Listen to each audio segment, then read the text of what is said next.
पुढे महत्त्वाची बातमी।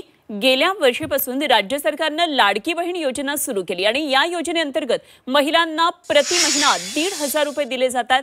मात्र अपात्र महिलांनी या योजनेचा लाभ घेतल्याचं सुद्धा आता पुढे आलेले आहे आणि यामध्ये सरकारी महिला कर्मचाऱ्यांचा सुद्धा समावेश आहे। तब्बल 8,000 सरकारी महिला कर्मचाऱ्यांनी या योजनेचा लाभ घेतला असल्याची माहिती पुढे आली आहे। सरकार आता या सरकारी लाभार्थ्यांकडून वसुली करणार आहे आणि अर्थ विभागाने याबाबत आदेश दिल्याची माहिती आहे। तसंच या सरकारी लाभार्थ्यांवर शिस्तभंगाची कारवाई करण्यात येणार आहे। यामध्ये पेन्शन धारकांचा सुद्धा समावेश आहे अशी माहिती कळते।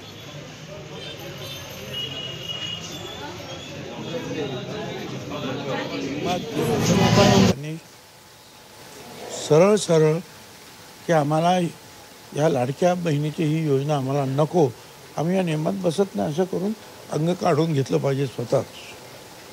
पण आता काही लोकांनी स्वतःहून ते अंग काढून घेतलं त्यातून आणि मग काही जे आहेत शासनाचे अधिकारी ते शोध घेत आहेत आणि त्याच्यावर मग काय करायचं ते करतात। परंतु सरकारी अधिकाऱ्यांनी सुद्धा, सरकारी कर्मचाऱ्यांनी विशेषतः असं जर ते केलं आहे तर त्याच्यावर आता सरकार ठरवेल काय करायला पाहिजे।